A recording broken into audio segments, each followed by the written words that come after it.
کیا اذان سے پہلے بلند آواز میں درود پڑھنا بدعت ہے؟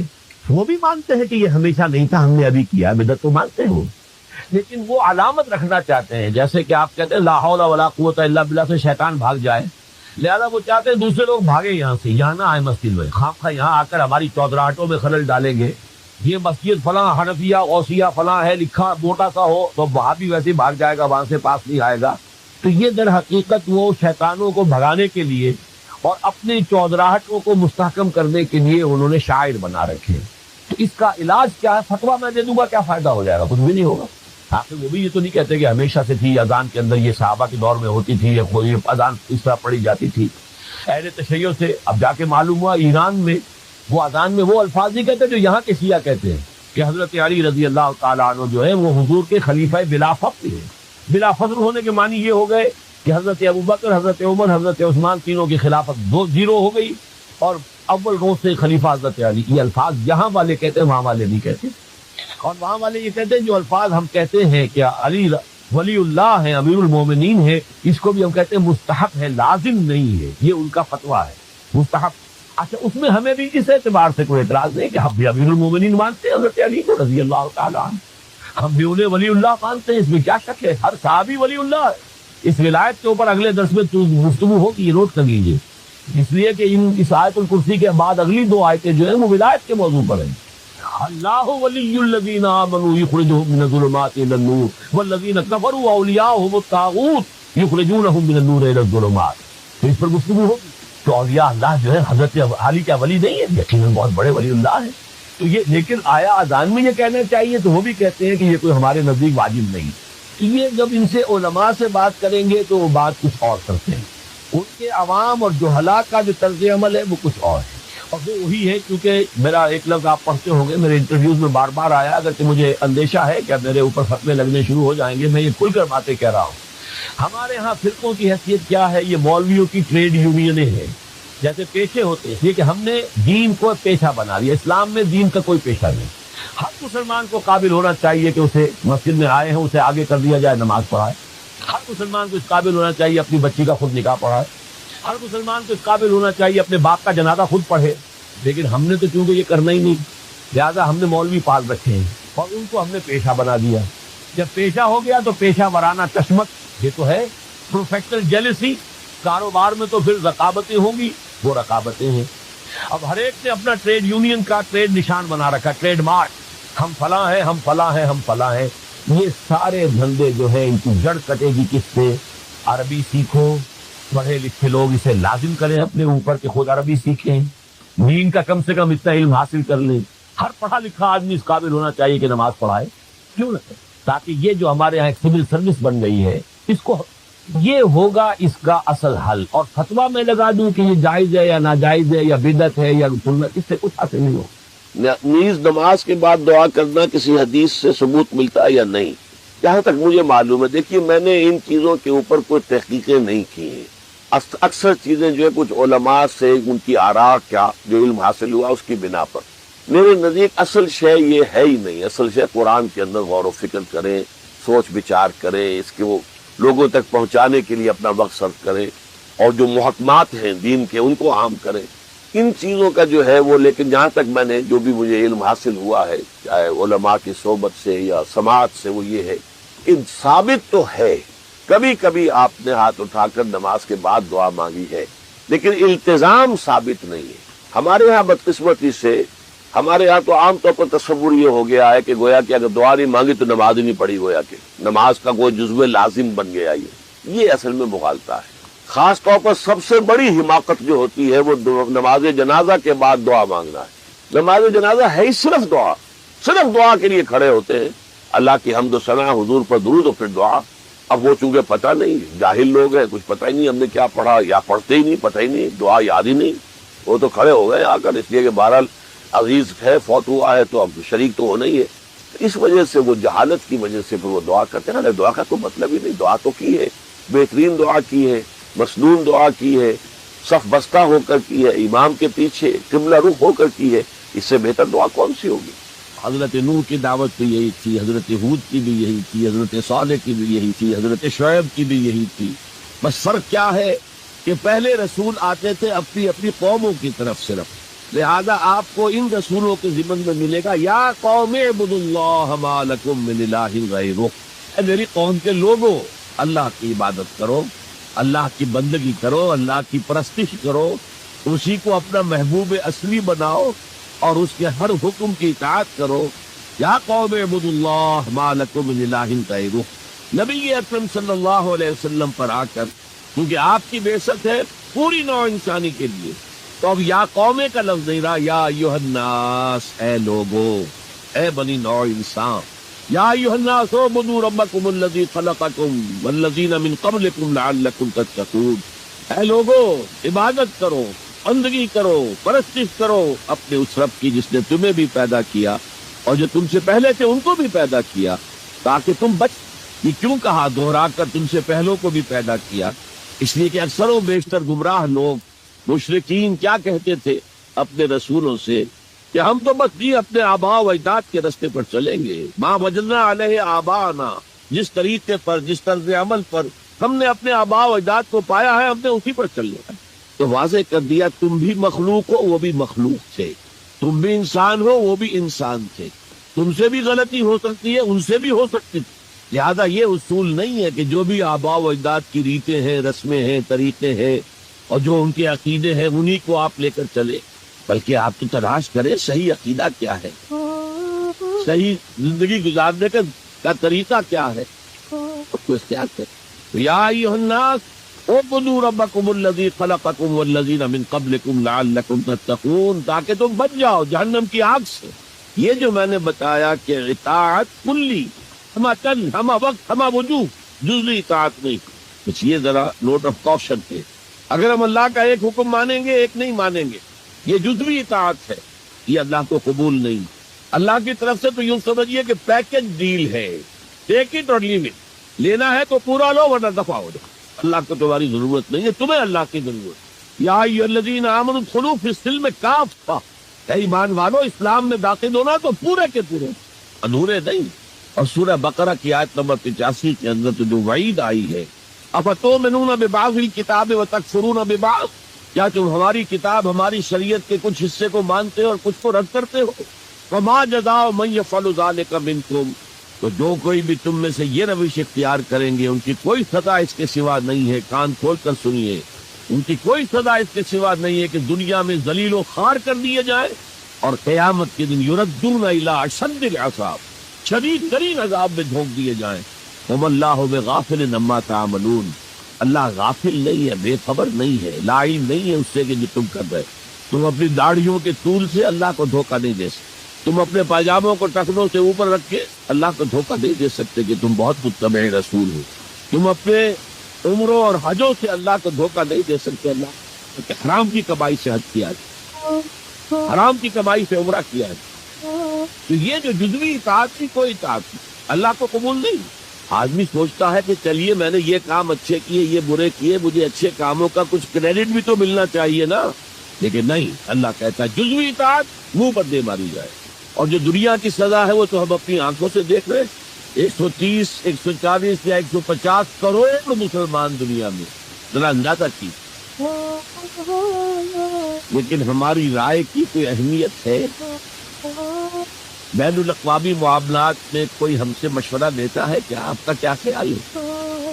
کس نمی پرست کے بھیا کیستی، ایسے بھی ملک تھے کہنا چاہیے، اب تو ان کا حال پتلا ہے، دولت کے انبار تھے ان کے پاس، لیکن ان کا مذاق اڑتا تھا مغربی ممالک، تو چاہے سعودی بادشاہ ہو اور چاہے وہ UAE کے امیر ہو، مذاق ہی اڑتا تھا، تو کوئی حیثیت۔ حالانکہ کتنا بڑا رقبہ ہے انڈونیشیا کے آخری جزیروں سے لے کر موریتانیہ تک، سالڈ اسلامی آبادی، مسلمان آبادی۔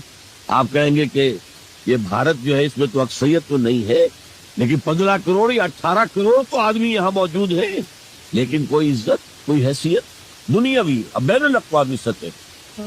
بہرحال یہاں بھی ہے لوگ کھاتے پیتے لوگ ہیں، ان کی اپنی کچھ عزت ہے اپنے معاشرے کے اندر، لیکن بحیثیت امت، بحیثیت قوم کیا حیثیت ہے بات؟ تو اللہ خزی فی الحیات دنیا، وہ تو ہماری نگاہوں کے سامنے موجود ہے۔ اب قیامت کے دن کے بارے میں جو دھمکی اللہ نے دی ہے، وہ یوم القیامت یردون الی اشد العذاب، قیامت کے دن شدید ترین عذاب میں جھونک دوں گا۔ اس پر اللہ سے معافی طلب کی جا سکتی ہے، دعا ہی کی جا سکتی ہے، اللہ ہم پر رحم فرمائی۔ یہ میں نے آپ کے سامنے رکھا ہے فارمولہ، اللہ کی اطاعت جمع اللہ کی محبت، گو ٹو میک عبادت۔ یہی دو الفاظ آتے ہیں اللہ کے رسول کے لیے بھی صلی اللہ علیہ وسلم۔ اللہ کے رسول کی اطاعت یہ تو اسلام کا بنیادی تقاضا ہے، اطیعوا اللہ واطیعوا الرسول فإن تولوا فإن اللہ لا يحب الکافرین۔ اطاعت کرو اللہ کی، اطاعت کرو رسول کی، پھر اگر یہ منہ موڑ لے تو اللہ کو ایسے کافر بالکل پسند نہیں، تو کفر کا فتویٰ ہو رہا۔ لیکن اللہ کے رسول کی اطاعت کے ساتھ محبت کو جمع کیجئے۔ میں نے ابھی آپ کو حدیث سنائی ہے، حضور نے فرمایا لا یؤمن احدکم حتی اکون احب الیہ من والدہ وولدہ والناس اجمعین۔ تم میں سے کوئی شخص مومن ہو ہی نہیں سکتا جب تک کہ میں اسے محبوب تر نہ ہو جاؤں، اپنے باپ سے، اپنے بیٹے سے اور تمام انسانوں۔ تو اللہ کے رسول کی اطاعت جمع اس کی محبت۔ اس محبت کے ضمن میں ایک واقعہ یاد آیا جس سے اندازہ ہوگا کہ کس قدر اپنائیت تھی، کتنا قرب تھا حضور کے اور حضرت عمر فاروق رضی اللہ تعالیٰ عنہ کی مابین۔ ایک مرتبہ حضور دریافت کرتے ہیں حضرت عمر سے، عمر تمہیں مجھ سے کتنی محبت ہے؟ اب آپ سوچئے، ذرا سا بھی مغایرت کا باریک سا پردہ بھی اگر کہیں ہو تو کیا یہ سوال کیا جا سکتا ہے؟ تو انتہائی قریبی شخص سے ہی کیا جائے گا، تمہیں مجھ سے کتنی محبت؟ کیا آپ مجھے دنیا کے ہر انسان سے بڑھ کر عزیز ہیں؟ فرمایا اور اپنی جان سے۔ اب ذرا سا توقف کیا حضرت عمر نے، الان ہاں اب میں یہ بھی کہتا ہوں کہ آپ مجھے میری جان سے زیادہ عزیز ہیں۔ تو حضور نے فرمایا اب آئے ہو مقام مطلوب پر۔ تو رسول کی اطاعت جمع محبت، اس کا نام ہے اتباع، پیروی کرنا۔ فرق کیا ہے؟ اطاعت کی جاتی ہے حکم کی، اور پیروی کی جاتی کسی کے نقش قدم کی، چاہے اس نے حکم دیا ہو چاہے نہ دیا ہو، جو وہ کرتا ہو کرنا۔ یہ ہے اتباع۔ یہ اطاعت سے بہت بلند شے ہو گئی۔ مثال کے طور پر یہ چھوٹی چھوٹی مثالیں، اصل اتباع کیا ہے وہ میں بعد میں عرض کروں۔ کوئی ایک صحابی بدو باہر سے آئے، ایک ہی دفعہ حضور کو دیکھا، حضور اس وقت اس حالت میں تھے کہ آپ کے بٹن جو ہے کھلے ہوئے تھے گریبان، انہوں نے پھر ساری عمر اپنے گریبان کے بٹن نہیں لگا۔ میں نے اللہ کے رسول کو اس حال میں دیکھا ہے، میں تو ان کی پیروی کروں گا، حضور نے کوئی حکم تو نہیں دیا۔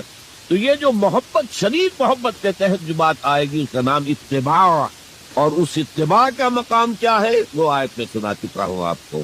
قل ان کنتم تحبون اللہ فاتبعونی یحببکم اللہ۔ اے نبی ان سے کہہ دیجئے اگر تم اللہ سے محبت کرتے ہو تو میرا اتباع کرو، میرے نقش قدم پر چلو، میری پیروی کرو، اللہ تم سے محبت کرے گا، تم اللہ کے محب نہیں محبوب بن جاؤ۔ اور اگر کہیں کوئی لغزش ہو گئی، کوئی خطا ہو گئی، کہیں جذبات کی رو میں بہہ کر کوئی گناہ کر بیٹھے تو اللہ معاف فرما دے گا۔ اللہ بڑا غفور ہے، اللہ بڑا رحیم۔ مطلب یہ کہ راستہ تم نے یہ طے کر لیا کہ چلنا مجھے محمد کے پیچھے ہے صلی اللہ علیہ وسلم۔ اب چلتے چلتے کبھی پاؤں پھسل گیا، کہیں گر گئے، کوئی بات نہیں، اٹھو فوراً، توبہ کرو اور آگے بڑھو۔ تو خطا اگر ہوتی جائے گی، کہیں لغزش ہو جائے، کہیں چلتے چلتے پاؤں پھسل جائے کیچڑ میں، یا کوئی کیلے کا ٹھیکا آ گیا پاؤں تلے، گر گئے، کوئی حد نہیں، اٹھو دوبارہ۔ لیکن نقش قدم جو ہے محمد کا صلی اللہ علیہ وسلم اس پر چلتا۔ یہ اس اتباع کا ذکر آیا ہے سورہ اعراف کی ان آیات میں۔ آپ کو معلوم ہے کہ حضرت موسیٰ علیہ السلام کو جب تورات پر طلب کیا گیا تو کوہ طور پر تورات دینے کے لیے، تو پہلے 30 دن کے لیے بلایا تھا، پھر 10 دن کا اور اضافہ کر دیا گیا، 40 دن ہو گئے۔ فَتَمَّتْ مِيقَاتُ رَبِّكَ 40 لَيْلَةً۔ اس اسنا میں پیچھے فتنے میں مبتلا ہو گئے بنی اسرائیل۔ سامری اس نے ڈھونگ رچایا اور ایک بچڑا جو ہے وہ سونے چاندی کا بنایا ہوا بچڑا ڈھال کر کھڑا کر دیا، اس میں سے کوئی تھوڑی سی آواز بھی نکلتی تھی، کوئی ایسی ہے کہ ہوا گزرتی تھی تو آواز سے آتی تھی۔ کہا یہ ہے تمہارا الہ۔ یہ تو موسیٰ کو بھول گیا کہاں گیا ہے، کوہ طور کے اوپر کس خدا سے ملنے گیا ہے، خدا تو یہ ہے۔ اور بنی اسرائیل کے بہت سے لوگ اس فریب میں آ گئے اور بچڑے کی پوجا کرتے۔ اب جب حضرت موسیٰ آئے، اور آپ کو معلوم ہے حضرت موسیٰ کا مزاج جلالی تھا، وہ پتھر کی تختیاں لے کر آئے تھے کہ جن پر کوہ طور پر اللہ تعالیٰ نے اپنے احکام 10 جو ہیں، 10 کمانڈمنٹس مشہور، وہ کندہ کر کے آپ کو دیے تھے، وہ ہاتھ میں لے کر آئے۔ یہاں معلوم ہوا یہ صورت پیش آتی ہے، فالقل الواح، وہ تختیاں تو آپ نے زمین میں ڈالی، اور پھر جو احتساب کیا ہے پہلے تو اپنے بھائی حضرت ہارون کا، ان کی داڑھی کے بال پکڑے، ان کے سر کے بال پکڑے اور کھینچا اپنی طرف۔ اس نے کہا کہ بھائی مجھے ذلیل نہ کرو لوگوں کے سامنے، میں نے انہیں روکا لیکن یہ تو مجھے قتل کرنے پر تل گئے تھے، اور مجھے اندیشہ یہ ہوا کہ کہیں آپ واپس آ کر یہ نہ کہیں ان فرقت بین بنی اسرائیل، کہ تم نے تو بنی اسرائیل کے درمیان تفرقہ پیدا کر دیا۔ تو میں نے کہا آپ ہی واپس آ کر دیکھتے۔ اب پہلی بات نوٹ کیجئے، تاریخ انسانی کا یہ عظیم واقعہ ہے، کئی ہزار یہودی اپنے اپنے قبیلے کے لوگوں کے ہاتھوں ذبح کیے گئے۔ اللہ تعالیٰ نے حکم دیا اور حضرت موسیٰ نے وہ حکم دیا، اللہ کا حکم موسیٰ نے پہنچایا کہ 12 قبیلے میں ہر قبیلے کے جن لوگوں نے یہ حرکت کی ہے ان کو اسی قبیلے کے لوگ اپنے ہاتھ سے ذبح کریں۔ اب یہ بہت بڑی توبہ تھی، بہت بڑی توبہ تھی اپنے قبیلے کے لوگوں کو قتل کر دینا۔ پھر وہ 70 نمائندے لے کر تمام جو بڑے لوگ تھے کوہ طور پر حاضر، اجتماعی طور پر اللہ سے عفو و درگزر کی درخواست کی کر، وہاں اللہ نے زبردست زلزلہ بھیج دیا، محسوس ہوا اب سب ہلاک ہو جائیں گے۔ حضرت موسیٰ نے کہا پروردگار تو چاہتا تو مجھے اور اس قوم کو پہلے ہی ہلاک کرتے تھے، تو ہمیں نکال کر لایا ہے آل فرعون کے پنجوں سے، تو نے ہمیں نجات دی ہے، تو پروردگار ہمارے لیے اپنی رحمت طے کر دے، لکھ دے، فاکتب لنا، ہمارے لیے طے کر دے، لکھ دے اپنی رحمت۔ اس پر فرمایا اللہ نے دیکھو موسیٰ میری ایک رحمت تو عام ہے، وسعت کل شیء، رحمتی وسعت کل شیء، ہر شے کے ساتھ، اور ایک میری خاص رحمت ہے وہ میں لکھ دوں گا، طے کر کے رکھ دوں گا، للذین یتبعون الرسول النبی الامی، ان لوگوں کے لیے جو میرے رسول نبی امی پر ایمان لائیں گے اور ان کا اتباع کریں گے۔ یہاں بھی لفظ اتباع آیا، اور اس میں پھر حضور صلی اللہ علیہ وسلم کی کچھ شان بیان ہوئی ہے، بات لمبی ہو جائے گی۔ اور پھر فرمایا یہ گویا کہ اتباع کی تفسیر آ رہی ہے، اتباع کا مطلب کیا ہے؟ والذین آمنوا بہ وعزروہ ونصروہ واتبعوا النور الذی انزل معہ اولئک ھم المفلحون، تو جو لوگ ان پر ایمان لائیں گے اور جو ان کی تعظیم کریں گے اور جو ان کی نصرت کریں گے، مدد کریں گے، اور جو اس نور کی پیروی کریں گے جو ان کے ساتھ نازل کیا جائے گا، تو وہی ہوں گے مفلحون، وہ ہوں گے کامیاب ہونے والے، فلاح یافتہ لوگ وہ ہوں گے جو یہ 4 رشتے ہمارے اس رسول نبی امی کے ساتھ پختگی کے ساتھ قائم کرتے۔ یہ 4 رشتے کیا ہیں؟ اتباع رسول کا تقاضا اول تو ان 4 الفاظ کے حوالے سے سمجھیے، پھر ذرا ایک دوسرے انداز میں بھی بیان کروں گا۔ والذین آمنوا بہ، پہلا قدم ایمان، لیکن ایمان کے سمجھ لیجئے اچھی طرح 2 درجے ہیں۔ آپ میں سے بہت سے حضرات کو مجھے توقع ہے ایمان مجمل، ایمان مفصل یاد ہوں گے۔ ایمان مجمل کیا؟ آمنت باللہ کما ہوا باسمائہ و صفاتہ و قبلت جمیع احکامہ اقرار باللسان و تصدیق بالقلب۔ پہلا درجہ ہے اقرار باللسان، اشہد ان لا الہ الا اللہ و اشہد ان محمد رسول اللہ۔ کوئی ہو، ہندو ہو، سکھ ہو، پارسی ہو، عیسائی ہو، یہودی ہو، یہ کلمہ پڑھے اور وہ مسلمان ہو گیا۔ اقرار باللسان پر ہمارا دنیا میں مسلمان سمجھا جانا موقوف، لیکن اصل ایمان یہ نہیں ہے۔ اصل ایمان ہے تصدیق بالقلب، دل میں یقین۔ جب تک دل کا یقین نہ ہو ایمان نہیں۔ منافقین جو تھے مدینے کے، نمازیں بھی پڑھتے تھے، حضور کی اقتداء میں پڑھتے تھے، اور جو رئیس المنافقین تھا عبداللہ ابن ابی ابن سلول، وہ تو پہلے پہ ہوتا تھا، اور جب حضور خطبہ دیتے تھے جمعے کا تو پہلے خود کھڑا ہوتا تھا اپنی اہمیت ظاہر کرنے کے لیے۔ دیکھو لوگوں، یہ اللہ کے رسول ہیں، ان کی بات پوری توجہ سے سنو۔ یہ صرف اپنی چودراہٹ کے اظہار کے لیے کہ میں بڑی شے ہوں، اس لیے کہ وہ خزرج کا بڑا سردار تھا۔ اوس اور خزرج کے 2 عرب قبیلے تھے مدینے میں، جن میں سے کہ خزرج کا قبیلہ بڑا تھا، اوس کا چھوٹا، اور خزرج کا سردار یہ عبداللہ ابن ابی، اور اس کے بارے میں یہ طے ہو چکا تھا کہ اسے ہم اپنا بادشاہ بنا لیں گے۔ چنانچہ سونے کا تاج تیار ہو چکا تھا، ابھی تاج پوشی صرف باقی تھی کہ حضور تشریف لے آئے ہجرت فرما کر، بے تاج بادشاہ آ گیا صلی اللہ علیہ وسلم۔ لہذا اس کے سارے خواب جو ہے وہ منتشر ہو گئے۔ لہذا پہلے دن سے پٹکا منافق، ایمان لایا اگرچہ وہ بھی ذرا دیر سے لایا، غزوہ بدر کے بعد لایا۔ پہلے اس نے سوچا تھا ابھی تیل دیکھو، تیل کی دھار دیکھو، تیل کی دھار جو نظر آئی غزوہ بدر میں کہ 313 نے 1000 کو شکست دی ہے۔ اور یہ نہتے تھے، تلواریں بھی سب کے پاس نہیں تھی، کچھ لوگوں کے پاس تلواریں تھیں، اور وہ 1000 کیل کانٹے سے لیس ہو کر مکے سے آئے تھے۔ 70 بڑے بڑے سردار ان کے مارے گئے، عین میدان میں کھیت رہے، اور 70 جو ہے ان کے قیدی بن گئے۔ تب اس نے کہا کہ ٹھیک ہے، اب تو ایمان لے آنا چاہیے، کیونکہ یہ تو معلوم ہوتا بڑی طاقت۔ بہرحال سب سے پہلے میں کہہ رہا تھا کہ ایمان، لیکن ایمان دل سے۔ قرآن مجید نے کیا کہا ان منافقین کے بارے میں؟ اذا جاءك المنافقون قالوا نشهد انك لرسول اللہ۔ سورہ منافقون ہے کہ نہیں 28 پارے میں؟ اے نبی، جب آپ کے پاس منافق آتے ہیں کہتے ہیں ہم گواہ ہیں، ہم گواہی دیتے ہیں کہ آپ اللہ کے رسول ہیں، اور سورہ اللہ کا تبصرہ دیکھیے، واللہ یعلم انک لرسول، اور اللہ خوب جانتا ہے کہ آپ ان کے رسول ہیں اس کے۔ اور میں ذرا ترجمہ کیا کرتا ہوں، اللہ سے بڑھ کر کس کو معلوم ہے کہ آپ اللہ کے رسول ہیں؟ لیکن واللہ یشہد ان المنافقین لکاذبون، اللہ گواہی دیتا یہ منافق جھوٹے۔ مسلمان تو وہ تھے، کلمہ گو تھے، حضور کی امامت میں نمازیں پڑھ رہے تھے، لیکن منافق تھے، اللہ نے منافق قرار دیا، دل ایمان سے خالی تھے، بلکہ ہوتے ہوتے دلوں کے اندر حضور سے عداوت پیدا ہو گئی، اہل ایمان سے عداوت پیدا ہو گئی۔ اسی سورہ مبارکہ میں آگے چل کر آتا ہم العدو فاحذرہم، اصل دشمن یہ ہے، یہ مارے آستین ہیں۔ جو کافر ہیں وہ تو باہر سے حملہ کرتے ہیں، پتہ چلتا ہے، سامنے سے آ کر لاٹھی مار رہا ہے کوئی آپ کو، یہ تو آپ کے آستین کے اندر بیٹھے ہوئے ہیں مسلمان بن کر، اور یہ وہاں سے ڈنک ماریں گے، مارے آستین۔ بہرحال اب ہم میں سے ہر ایک کو جائزہ لینا ہوگا، اپنے گریبان میں جھانکیں، اپنے دل کی گہرائیوں کو ٹٹولیں، یقین والا ایمان ہے ہمارے پاس یا نہیں؟ یہ یقین والے ایمان کا میں اگر آپ کو انگریزی میں ترجمہ کر کے بتاؤں تو شاید آپ زیادہ بہتر سمجھیں۔ Personal conviction, racial creed. ہم ایک نسل ہے، اپنے والدین سے ہم نے کچھ چیزیں سیکھی ہیں، والدین اس میں بلیو کرتے تھے، اللہ، رسول، قرآن، کتاب، جنت، دوزخ، قیامت، ہم بھی مانتے ہیں، بس اس ریشیل کریڈ۔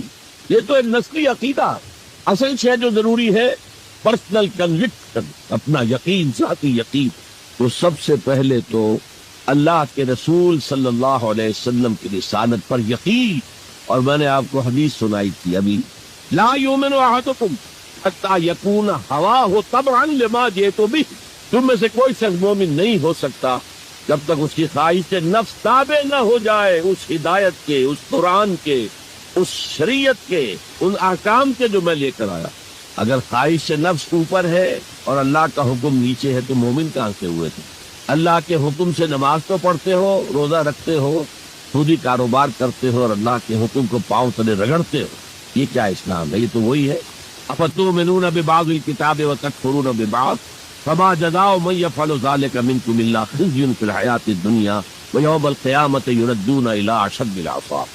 تو سب سے پہلا جو جائزہ ہمیں لینا ہے کہ محمد کی رسالت پر صلی اللہ علیہ وسلم ہمیں یقین ہے۔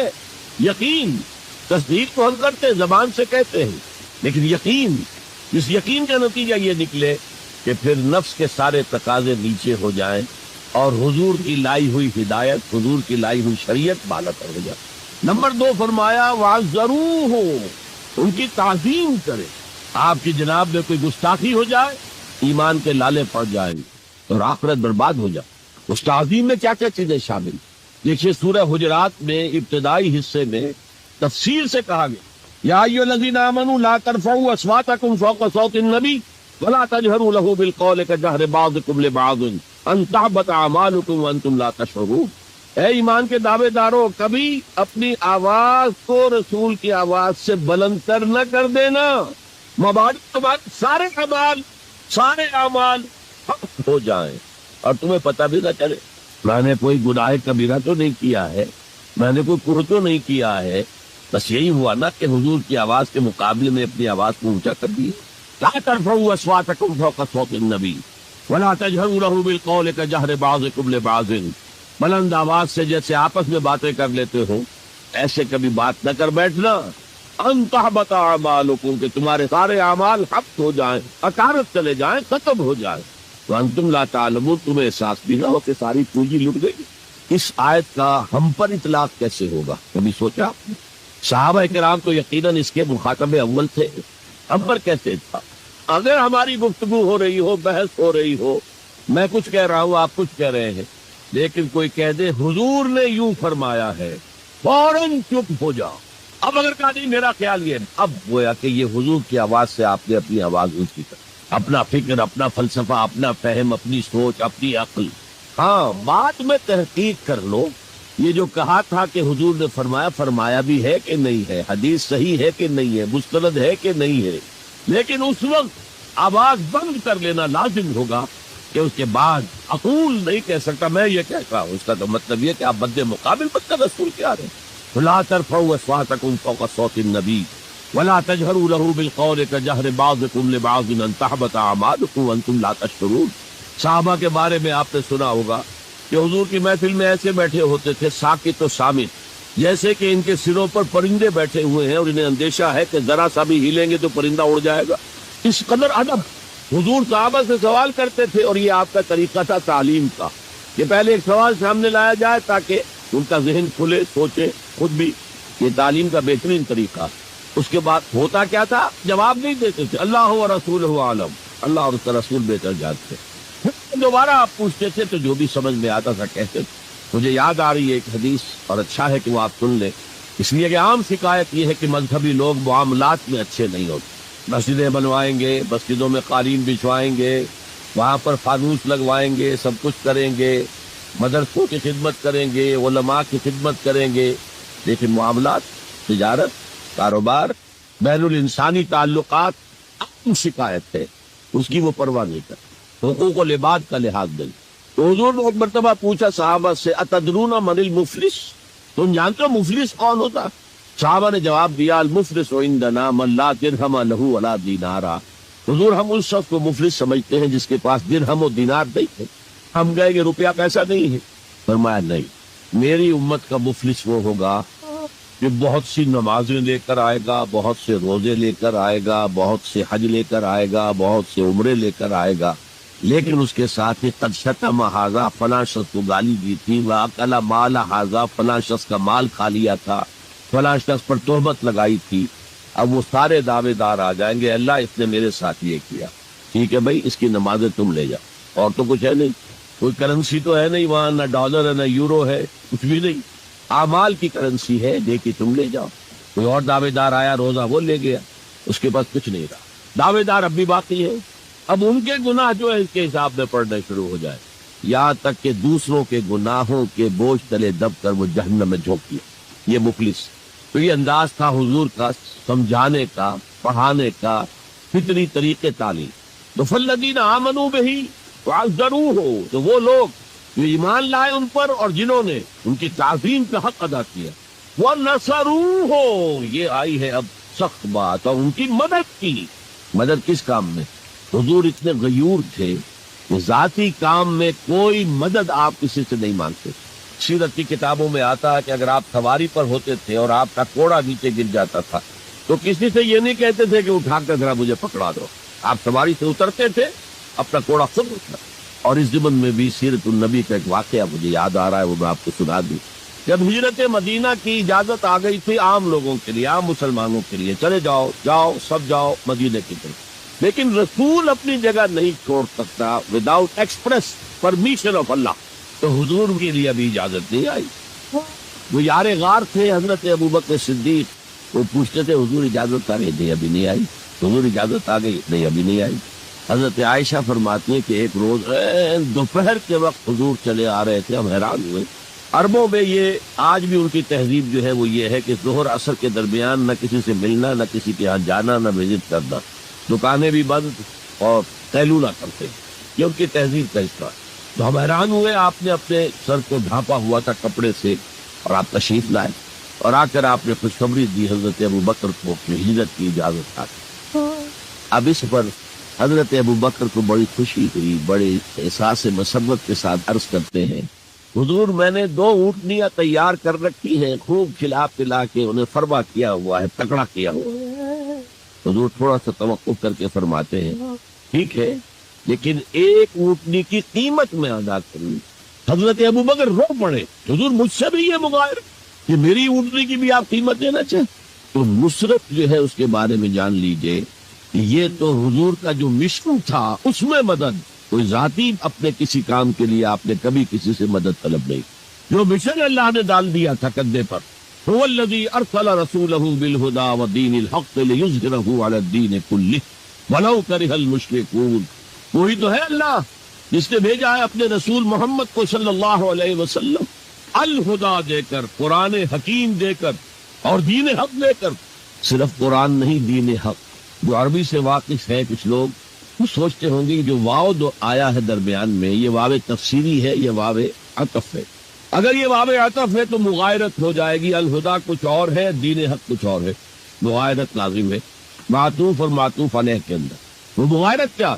صرف قرآن پر کوئی نظام نہیں بن سکتا. نظام بنتا ہے جب قرآن پر سنت رسول کا اضافہ کیا.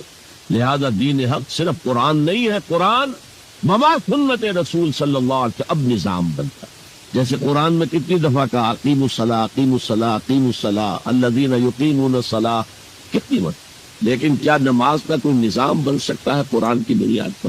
کیا یہ نماز کے 5 اوقات معین ہو سکتے ہیں یقین کے ساتھ؟ اشارات تو ہیں، لیکن یہ کہ کیا یقین کے ساتھ 5 کا یہ معاملہ؟ یہ تو معلوم ہے کہ قیام بھی ہے، رکوع بھی ہے، سجود بھی ہے. ترتیب کیا ہے؟ یہ کسی قرآن مجید کی آیت سے ثابت ہوتا؟ پھر ہر رکعت میں رکوع ایک ہے، سجدے 2 ہیں، یا تو سجدہ بھی ہو یا رکوع بھی 2 ہو. لاکھ اختلاف ہو جاتے. یہ جو 1400 برس ہو گئے، کہیں پریڈ ٹوٹتی ہے. اگر یہ ہوتا کسی کے نزدیک رکوع بھی 2 ہے تو ایک رکوع کے بعد دوسرا رکوع کرتا، باقی لوگ گئے ہوتے سجدے کے اندر، ٹوٹ گئی نا پریڈ. اور کسی کی رائے یہ ہوتی کہ سجدہ بھی وہ کی ہے تو وہ ایک سجدہ کر کے کھڑا ہو جاتا، دوسری ابھی دوسرا سجدہ کر رہے ہیں، تو وہ کہہ سکتا تھا کہ یہ ناداں گر گئے سجدے میں جب وقت قیام آیا، اب تو وقت قیام آ چکا تھا. ایسا اختلاف. 62 میں پہلی مرتبہ جب حج پر گیا ہوں تو سب سے بڑا تاثر میرا یہی تھا کہ 1400 برس ہو گئے ہیں اور امت کتنے وسیع کی علاقے میں پھیلی ہے. ہر نسل کے لوگ اس میں آئے ہیں، ہر رنگ کے لوگ آئے ہیں، ہر جغرافیائی پس منظر کے لوگ آئے ہیں، ہر تاریخی پس منظر کے لوگ آئے ہیں. لیکن یہ نماز میں کوئی فرق نہیں، نماز ٹوٹتی نہیں گئی. ایک پریڈ چل رہی. تو نماز کا بھی نظام سنت کے بغیر نہیں بنتا. تو نظام زندگی، مکمل نظام زندگی، وہ قرآن پر سنت کے اضافے سے وجود میں آئے گا. اس لیے قرآن کو علیحدہ کہا اور دین الحق کو علیحدہ کہا. اور دین الحق کسے کہتے ہیں؟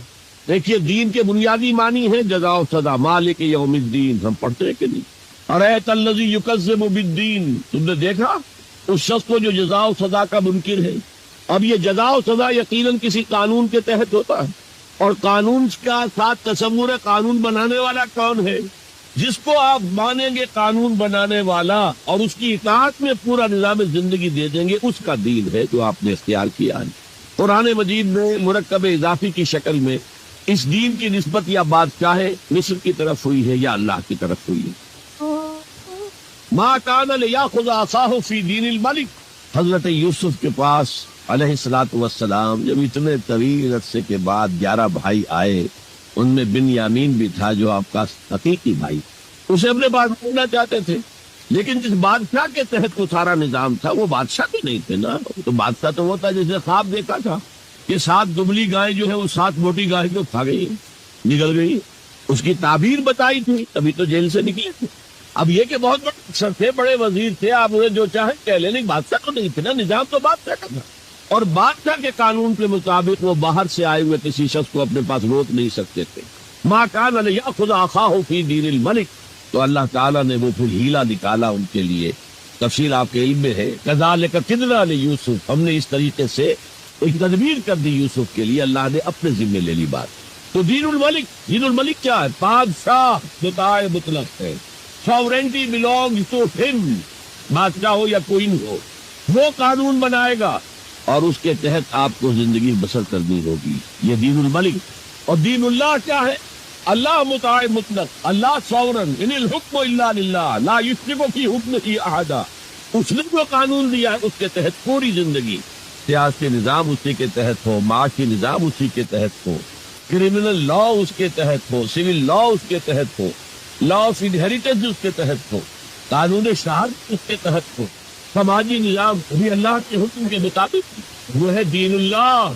اللہ خطۂ مطلق کے قانون کے تحت پوری زندگی کہا جانا اذا جاء نصر اللہ والفتح ورأیت الناس يدخلون فی دین اللہ افواجا، جب اللہ کی مدد آ گئی اور فتح آ گئی، اور اے نبی آپ نے دیکھا کہ اب لوگ جوق در جوق آ رہے ہیں، فوج در فوج آ رہے ہیں، گروہ در گروہ آ رہے ہیں، قبیلوں کے وفد پر وفد چلے آ رہے ہیں اسلام لانے کے لیے.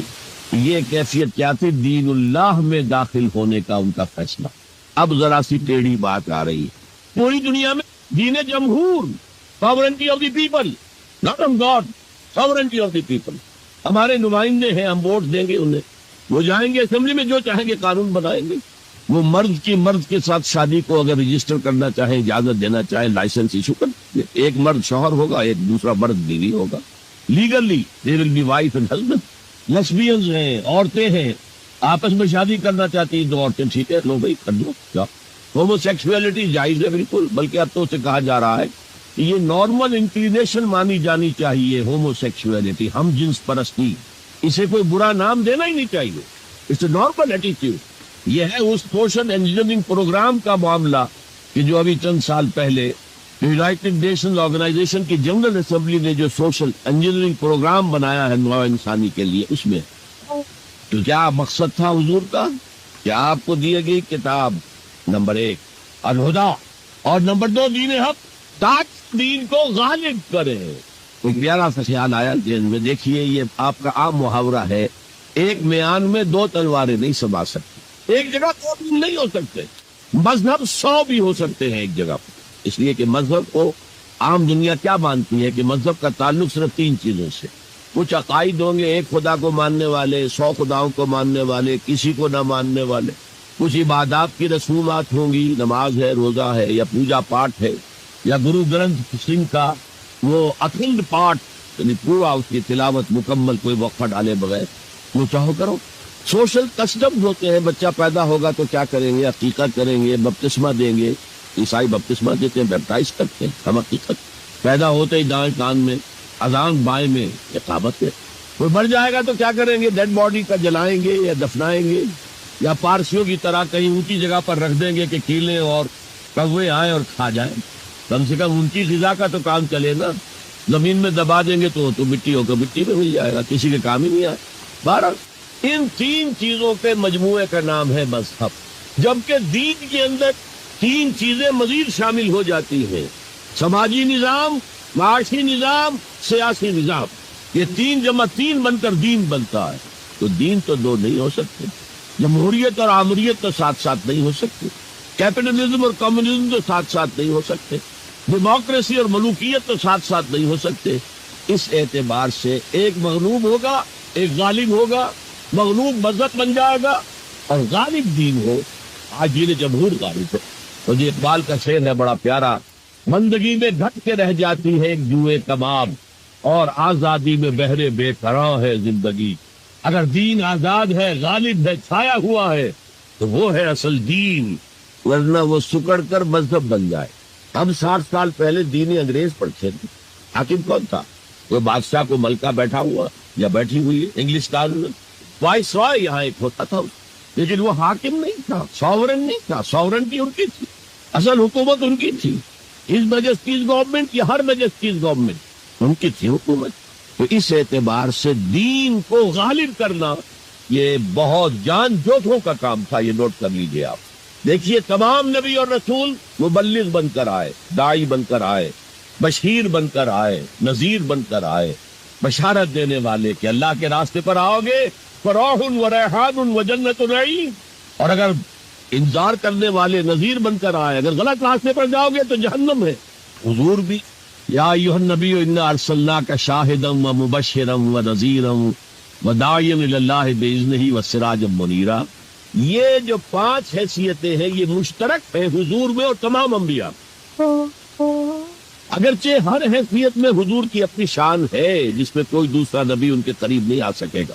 لیکن نوٹ کیجئے یہ آیت جو میں اس وقت آپ کے سامنے رکھ رہا ہوں، جس کے لیے نصرت مطلوب تھی، آؤ میرا ہاتھ بٹاؤ، یہ قرآن میں 3 دفعہ آئی ہے محمد الرسول اللہ کے لیے، اور کسی کے لیے نہیں آئی. ابراہیم کی نسبتیں دیکھیے، 3 نسبتیں ہیں کتنی اعلیٰ بلند.